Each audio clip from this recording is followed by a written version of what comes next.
Welcome to my podcast. My name is Mary, and this is where I share my thoughts with you, sometimes from my own experience and sometimes strengthened by the knowledge I've gained in my experiment with human design. For me, to let go in practice is to transform my life force into creativity.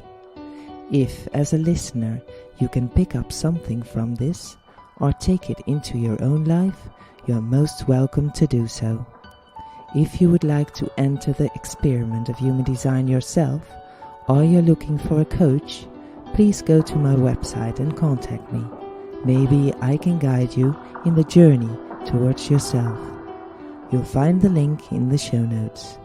But for now, I wish you lots of inspiration and insights with this new episode. Enjoy the ride.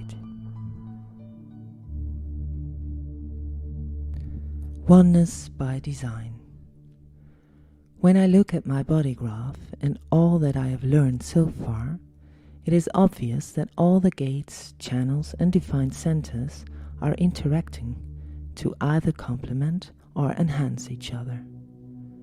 I feel that I have this design because I'm here to show communities how it can be done differently, and that the fact that human design has come my way is the only way I can make this clear.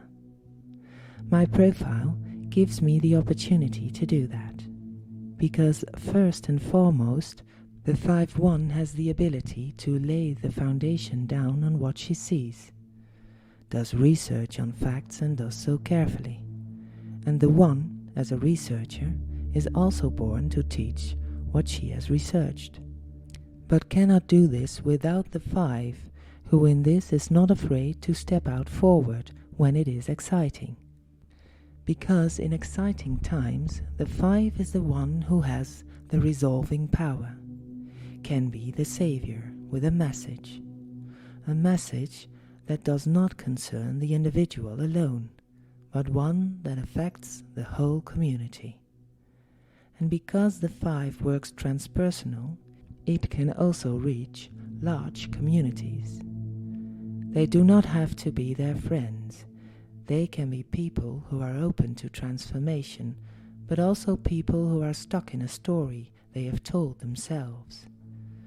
To be able to achieve this and influence the right people who are up to it, the open G center and the attraction of the monopole is necessary, where various people with various backgrounds are attracted.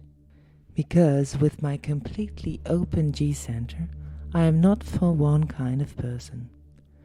The 5 ensures that when I listen carefully to the question of people who come my way, I can choose whether or not I can and want to embrace that question. And because I want to continue to feel freedom in this, my undefined head and root centers are essential.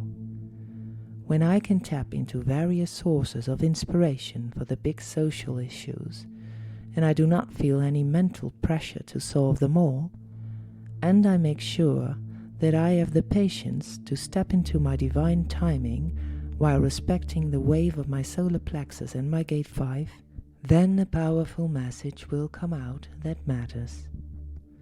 My defined throat center knows when to speak or not to speak.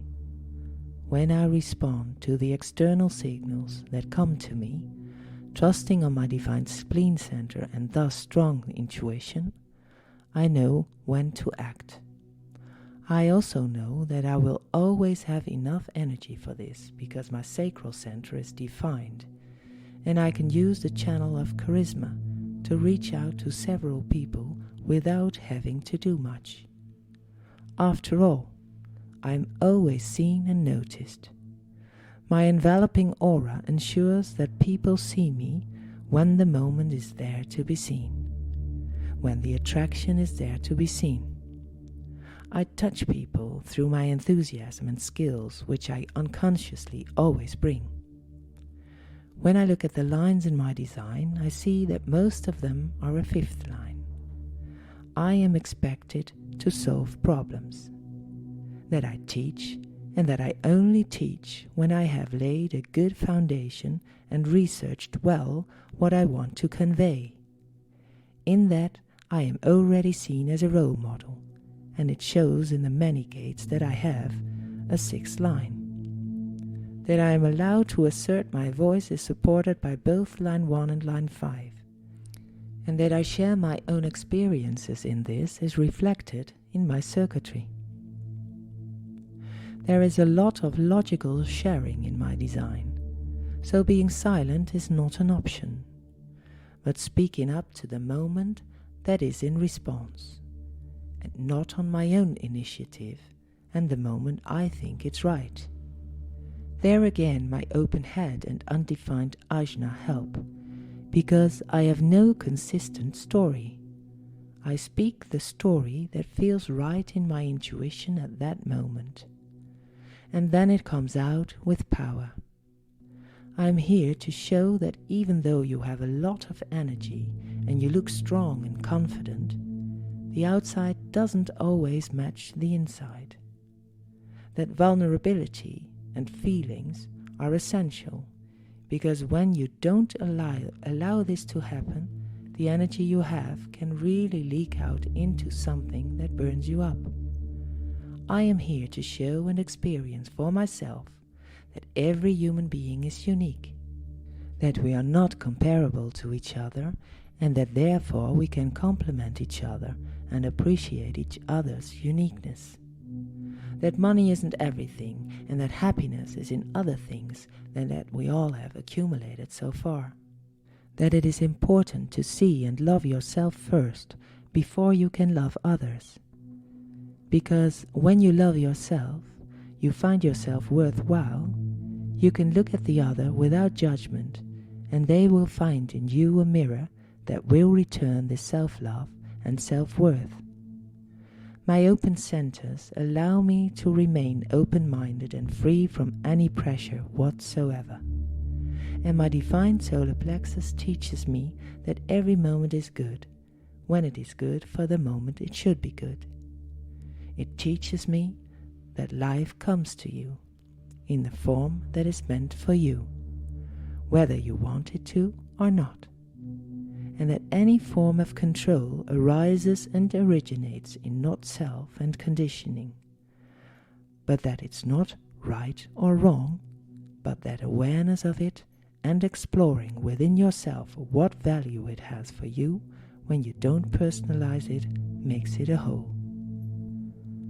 I am designed as I am designed to be able to experience and express what it is like to be one, as a human being, as part of the earth, as part of the universe, as a puzzle piece in a great puzzle of oneness. Thank you for listening to this episode. I hope you will join me next time for new insights and stories. And if you like this and want to follow me, subscribe to my podcast or share it with others or on your socials. I would highly appreciate that. Background music by Robin Melwijk. Text Mary, marykcoaching.nl.